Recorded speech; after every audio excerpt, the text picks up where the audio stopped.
लक्ष्मी का अपने घर में पूरा दबदबा था। हिटलर की तरह वो सारा काम अपने पति और बेटे से करवाती।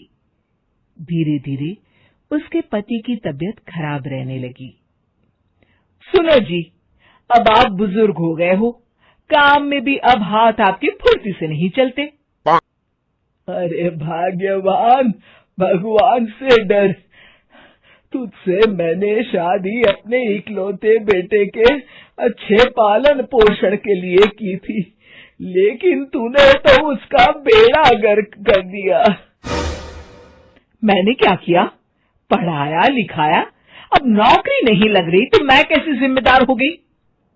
अब घर में बैठकर रोटी तोड़ रहा था तो मैंने कहा काम ही कर ले। एक तो भला करो और ऊपर से बातें सुनो। तभी सारंग वहां आ जाता है। बहुत भूख लगी है माँ, कुछ खाने को दे दो। अब तुम्हारे पापा का हाथ तो चल नहीं रहा है। मैं ही जा रही हूँ आज किचन में, बनाती हूँ कुछ। हे भगवान, कैसे होगा इतना काम मुझसे? लक्ष्मी किचन में काम कर रही होती है कि तभी अचानक उसे आइडिया आता है।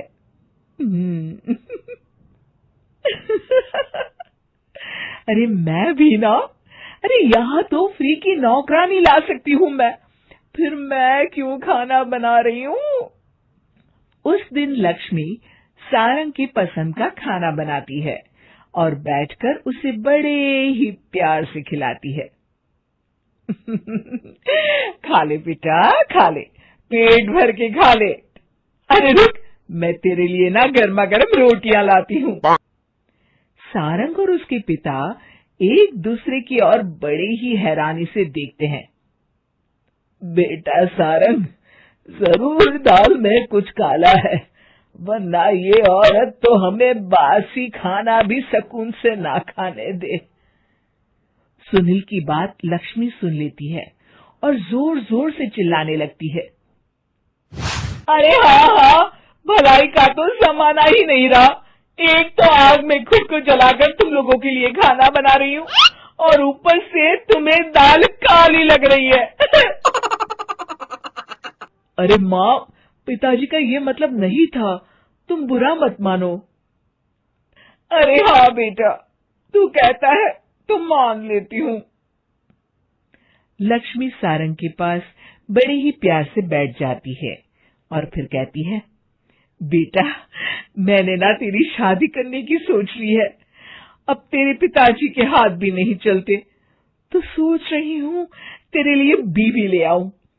अब पता नहीं ना मैं भी कब मर जाऊं। अब ऐसे भाग्य भी कहाँ है हमारे। क्या कहा? अरे हाँ हाँ, तुम तो चाहते ही हो कि मैं मर जाऊं, लेकिन मैं अपनी प्यारी बहू का चेहरा देखे बिना नहीं मरूंगी। हाँ माँ, शादी तो मैं कर लूं, लेकिन मैं नौकरी नहीं करता, फिर कोई क्यों देगा मुझे अपनी बेटी? अरे क्यों नहीं देगा बेटी? इतना बड़ा घर, खेल खलियान है, किस चीज की कमी है हमारे पास? जो आएगी राज करेगी, राज। हम तो ना कर पाए राज, ये बोलो कि एक और नौकर तुम्हारे पास आ जाएगा। मैं कहती हूँ चुप हो जाओ। अरे खुद के घर का खाना बनाएगी तो क्या नौकरानी हो जाएगी? अब तुमसे तो किचन का काम होता नहीं, तो कोई तो करेगा ना। ठीक है माँ, तुम जैसा सही समझो बस। अब मेरी एक शर्त है, लड़की जो भी हो वो दिखने में कैसी भी हो या कहीं की भी हो, बस पढ़ी लिखी होनी चाहिए। अरे हाँ हाँ, ला देंगे पढ़ी लिखी बेटा, मैंने कौन सा काम करवाना है उससे। हाँ।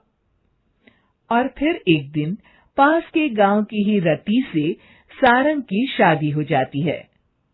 रति दिखने में बहुत ही सुंदर थी, साथ ही साथ काफी पढ़ी लिखी थी। रति को लक्ष्मी के सौतेले होने की बात पता नहीं थी। शुरू शुरू में जब रति ने सारंग को घर का काम करते देखा तो हैरान रह गई। अरे ये तो अच्छी बात है कि आप घर का काम करते हैं, लेकिन मैं तो घर में ही हूं ना। आप क्यों कर रहे हैं जी? जाइए, आप नौकरी के लिए अप्लाई कीजिए ना। तभी लक्ष्मी वहां आ जाती है। अरे रति बहू, करने दे उसे काम। और हाँ, मेरे घर के कुछ नियम है, कायदे हैं। यहाँ बीच में ना ही बोलो तो तुम्हारे लिए अच्छा होगा। रति को लक्ष्मी की बात कुछ अजीब सी लगती है। वो समझ नहीं पाती है कि वो ऐसा व्यवहार क्यों कर रही है, लेकिन उसे लक्ष्मी के सौतेले होने के बारे में कुछ पता नहीं चलता है। फिर एक दिन तो हद ही हो जाती है।